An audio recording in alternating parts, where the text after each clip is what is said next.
নমস্কার। নমস্কার। আজকে আমরা দুজনে একসাথে একটু আলোচনায় বসে গেছি। আমার বিমল ভাই আমার দীর্ঘদিনের সাথী, তাই ওনাকে আমি কিছু কিছু প্রশ্ন করছি। আজ যে উনি বিভিন্ন শিল্পীকে সাহায্য করেছেন, তারাকে গান দিয়েছেন, তারা গানগুলো রেকর্ড করে আজ ভাইরাল হয়েছেন, অথচ উনি যে জায়গায় আছে উনি সেই জায়গায় রয়ে গেছেন। তাই বিমলদা, আপনি কি কি গান লিখেছেন? আমি তো দাদা প্রথমে আমার শ্রদ্ধেয় বড়দের জানাই প্রণাম, ছোটদের প্রীতি শুভেচ্ছা ভালোবাসা।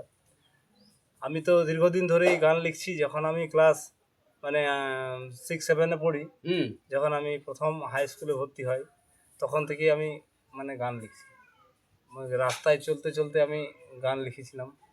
তারপর প্রথম আমি গান লিখেছিলাম ঝক ঝক ঝক ঝক চলছে গাড়ি, যাচ্ছি আমি বন্ধুর বাড়ি, বন্ধু আছে আমার আশায় বসে। সেই গানখানা আমাদের শ্রদ্ধেয় পুরুলিয়ার বিখ্যাত একজন শিল্পী, আপনারা অনেকেই জানেন, উনি একজন আমাদের বিখ্যাত শিল্পী ছায়ারানী দাস। আমি যাকে কাকিমা বলে সম্বোধন করি। তো ছায়া কাকিমা আমার গান প্রথম রেকর্ডিং করেছিল। তখন থেকে গান লেখার আমার ঝুঁকিটা বেড়ে যায়। তারপরে কে রেকর্ডিং করেছে? তারপরে শুনুন, উনি আমার গান অনেকগুলো করলেন। পরপর অনেকগুলো এখনও আমি মাঝে মধ্যে ওনাকে গান আমি দিয়ে থাকি। এবং তার পরবর্তী শিল্পী বোলপুর নিবাসী সন্ধ্যারানী দাস এবং আমাদের পুরুলিয়ার শিশুপাল সহিস, ওই যে আমরা সেই পুরুলিয়াবাসী, এই গানটা আমার জীবনের একটা বিশাল পুরুলিয়ার বুকে এই গানটা আমাকে ভাইরাল করেছে, আমার নামটা উজ্জ্বল করেছে। এবং এই গানটা বিভিন্ন স্কুল ফাংশনে, সরকারি যে কোনো অনুষ্ঠানে এটা অনেক ছাত্রছাত্রীরা গানটা করে স্টেজ প্রোগ্রাম শো করে। তো তাতে আমি খুবই গর্বিত এবং খুশি। তাছাড়া ছায়ারানী কাকিমা আমার একটা গান গেয়েছিলেন, মা গো তোমার মনে প্রাণে কত ভালোবাসা, শিবরঞ্জনী রাগের উপর। ওই গানটা আপনার টি সিরিজে, যেটা আমাদের পুরুলিয়া ইন্ডিয়ার সবথেকে বড় ক্যাসেট কোম্পানি টি সিরিজ, গুলশান কুমার প্রেজেন্ট। তো ওনার ক্যাসেটে আমার গানখানা রিলিজ হয়েছিল। এখনও গানটা বিভিন্ন শিল্পীরা গায়, আমি ইউটিউবেতে সার্চ করলে দেখি বিভিন্ন শিল্পীরা ওই গানটা গেয়ে থাকে। তাছাড়া অনেক অনেক আমাদের পুরুলিয়ার সমস্ত শিল্পী গেয়েছে। এবং এটাই আমার ভালো লাগে যে প্রত্যেক শিল্পীরা আমার গান গেয়েছে এবং আমাকে যথেষ্ট তারা সম্মান করে। কিন্তু কিছু কিছু শিল্পী আছে যারা হয়তো এখন তারা আর মনে রাখে না, তারা নিজেরা একটু হয়তো স্ট্যান্ড করেছে, তারা ভাইরাল হয়েছে, তাদের গান চলছে, তারা কি বলবো, যেটা অহংকারে তাদের তারা তাদের একটা মানে একটু যেটাকে বেশি বাড়াবাড়ি বলে আর কি, মানুষের আত্ম অহংকার হলে যা হয়, তারা সময় মতো খোঁজ খবরে নেয় না। এখন তো ইন্টারনেটের যুগ বা এই ফোনের যুগ। এখন যদি কেউ ইচ্ছা করে যে কারোর সাথে কথা বলবো, তো 24 ঘন্টার মধ্যে 24 মিনিট বা 24 সেকেন্ড কথা ইচ্ছা করলে 24 সেকেন্ডে কথা বলতে পারে। কিন্তু আমারও বন্ধু বান্ধব আত্মীয় স্বজন অনেক আছে, অনেক অনেক, কিন্তু ওই জিনিসটা নাই। যে শিল্পীরা যতই সামনে যখন আসে তখন দেখবেন বিরাট ব্যাপার, কিন্তু শিল্পীদের মধ্যে মধ্যে এত এত অহংকার, এটা তাদের ব্যবহার না ই করলে, তাদের ভিতরে না ঢুকলে সেটা বুঝতে পারা যায়। তাহলে কোন কোন শিল্পীকে আপনি গান দিয়েছেন? আমি তো দাদা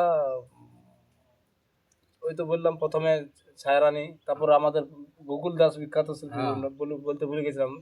যেহেতু গোকুল দাস এখন আর আমাদের কাছে নেই, কিন্তু গোকুল দাস আমার গান অনেক রেকর্ডিং করেছে। ওই গোকুল দাসের যেগুলো হিট হিট গান, এসেছি গানের আসরে, এসেছি গানের আসরে, যারে সাথে যাও, ফিরে আইনি মাইরে, আমি রিসেন্ট করেছি ও ফিরে আইনি মাই গানটা, ফেসবুকে ছেড়েছি গানটা। এই গানটা কি ওই গানটা কি আপনার লেখা গান? ওই এসেছি গানের আসরে, এসেছি গানের আসরে, যারে সাথী যা। আচ্ছা, আপনি তারপরে এই ভালোবাসার খামে চিঠি দিলাম আপন জেনে, ডুয়েট গান, যেটা রূপা বর্মার সাথে করেছিল। আচ্ছা, আপনার আপনার রেকর্ডিং কোন গান আছে? আমারও অনেক রেকর্ডিং গান আছে। আমার শিবা মিউজিকে সার্চ করলে গানগুলো পেয়ে যাবেন। তারপরে ইদানিং আমি কলকাতার একটা কোম্পানির সাথে জেএমডি পুরুলিয়া ধামাকা, আপনারা সাবস্ক্রাইব করবেন। এই চ্যানেলটাতে আমার গান অনেক আছে। রিসেন্ট আরও নতুন কাজ আসছে এবং কাজ করেছি। যে এমডি পুরুলিয়া ধামাকা, ওনাদের দুটো চ্যানেল আছে, একটা বাংলা লোকসঙ্গীতের এবং একটা পুরুলিয়া ধামাকা। যে এমডি পুরুলিয়া ধামাকা, এটাতে আপনারা সার্চ করবেন, আমার গান পেয়ে যাবেন। আচ্ছা, দূরদর্শনে আপনি গান করেছেন? হ্যাঁ, আপনাদের আশীর্বাদে মানে এটা আমার বিরাট একটা সৌভাগ্য ছিল 2012 সালে। আমার পাশের গ্রামে এক আমার কি বলে আমিন দাদা আছেন, প্রভাকর বাউরি মহাশয়, উনি কিন্তু আমাকে খবরটা দিয়েছিলেন যে বিমল ভাই, কলকাতায় টিভিতে আমি এই প্রোগ্রামটা দেখি এবং তাতে স্ক্রিনের নাম্বারটা আসে। আমাকে উনি নাম্বারটা দিয়ে দেন। তারপর আমি যোগাযোগ করি এবং যোগাযোগ করে পরে সেখানে আমি পৌঁছে যাই। তারপরে ওখানে একটা ডেট পাই, সেখানে আমাদের গানের রেকর্ডিং হয়, মানে লাইভ শো হয়। তারপর সেটা কিছুদিন পরে সম্প্রচারিত হয়। তখন মানে সেই সেই দিনটা মানে কী বলবো, ওই অতীতের দিনটা আর ভোলা যাবে না জীবনে। আমার বাবা দেখতে দেখতে ওই শোটা দেখতে দেখতে কেঁদে ফেলেছিল যে আমার ছেলে আজকে টিভিতে প্রোগ্রাম করছে। তো যাই হোক, মানে অনেক স্মৃতি জড়িয়ে আছে এই গান বাজনাকে নিয়ে। আচ্ছা, অনেক গান স্বপ্ন আছে। বাজনার কিন্তু দুঃখের বিষয় যে আমি সেরকম প্ল্যাটফর্মটা হয়তো আমি তৈরি করতে পারছি না। এবং এখনও আমি বলি প্রত্যেকটা শ্রোতাবৃন্দকে এবং প্রত্যেকটা আমার শিল্পী ভাইকে, একে অপরের সহযোগিতা নিয়েই চলছে দুনিয়া। যে আপনার যদি পারেন আমাকে তুলতে, তো আমি অবশ্যই উপরে উঠতে পারবো। আপনাদের তুলব। হ্যাঁ, আপনাদের সহযোগিতা নেই। তো এটা শুধু আমার গর্ব না, আমার এটা যে আমার শুধু গর্ব না। দেখুন, মানুষের প্রতিভাটা কেউ তৈরি করে নেয় না, এটা মানে এটা ঈশ্বর প্রদত্ত। তাই আমি চাই যে আমার পুরুলিয়ার যদি কেউ বড় মহান শিল্পী হন, মানে সব দিক দিয়ে বা যে কোনো একটা ক্ষেত্রে যদি সুনাম অর্জন করে, সেটা আমারই গর্ব, আমার পুরুলিয়ার গর্ব। ঠিক আছে? আচ্ছা, আপনার ওই গান বাজনা ব্যতিরেকে আর অন্য কিছু কাজ করেন আপনি? হ্যাঁ, আমি ফাঁকা সময়ে ধরুন টিউশন পড়াই, গানের ক্লাস করি, আর্টের তারপরে কাজ? আর্টের কাজ, ছবি টবি আঁকি। যেমন এই কি কি ছবি, ছবি আপনি এই যে এঁকেছেন? এই ছবিগুলো আমি এঁকেছি। এই দেখুন, এটা এখন রং করা হয় নাই।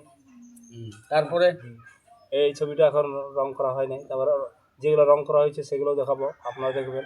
আরও ফেসবুকে আমি একটা করে ছাড়বো, আপনারা দেখে নেবেন।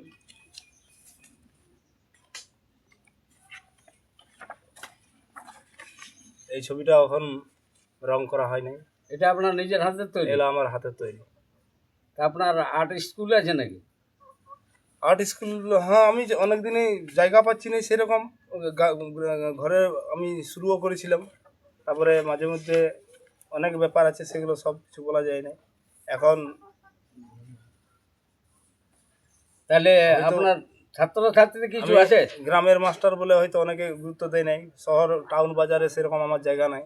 আমি চাইছি যদি রঘুনাথপুর শহরে যদি একটা জায়গা পাই, তো সেখানে আমি একটা গানের স্কুল বা এই স্কুল করব। দেখুন, এগুলো তাও কাজ এখন অনেক ইনকমপ্লিট আছে, যেগুলো আপনার রঙের কাজ একটু বাকি আছে, গয়না টয়নার কাজগুলো এখন করি নাই।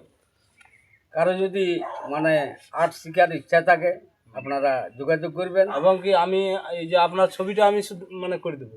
আমার এই একটা প্রতিভা আছে যে আপনার যে ছবি আছে, এই ছবিটা আমি তৈরি করে দেবো, আপনার ফেসটা আমি বানিয়ে দেবো।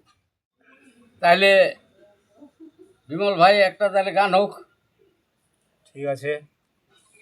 আমার ওই ছায়া কাকিমা যে টি সিরিজে যে গানখানা করেছিল, যে গানটা আমার সারা পশ্চিমবাংলায় ভাইরাল হয়েছিল, সেই গানটা আমি গাইছি, আমার খুব প্রিয় গান। ঠিক আছে। মাগো তোমার মনে প্রাণে, মাগো তোমার মনে প্রাণে, কত ভালোবাসা, তোমারই করুণাতে পৃথিবীতে আসা, তোমারই করুণায় হলো পৃথিবীতে আসা। বাহ, দারুণ দারুণ দারুণ দারুণ। তাহলে বিমল দা, আপনার চ্যানেলটার নামটা বলো। আমার চ্যানেলের নাম হচ্ছে বিমল সইস। ফেসবুকে বিমল সই সার্চ করলে আমার ইউটিউব চ্যানেল এবং ফেসবুকে দুটো পেয়ে যাবেন। আপনারা ফেসবুক পেজটা ফলো করবেন এবং ইউটিউব চ্যানেলটিকে সাবস্ক্রাইব করবেন, এই আশা রাখি। আপনারা সকলেই সহযোগিতার হাত বাড়িয়ে দেবেন, শেয়ার কমেন্ট লাইক করবেন, যাতে আমরা উৎসাহিত হই। তাই কন্ট্যাক্ট নাম্বার। ভালো ভালো, নমস্কার। আপনার সঙ্গে যে দেখা হলো তার জন্যে আমরাকে দুজনকে আমি সাহায্য সহযোগিতা করো। আমি আর মহিদা অনেক দিনের জুটি, আমরা 25 বছরের জুটি। এখনকার মতো আপনাদের কাছে নিচ্ছি ছুটি, আবার দেখা হবে। Tata bye bye. আমার কন্ট্যাক্ট নাম্বার আপনারা লিখে রাখবেন।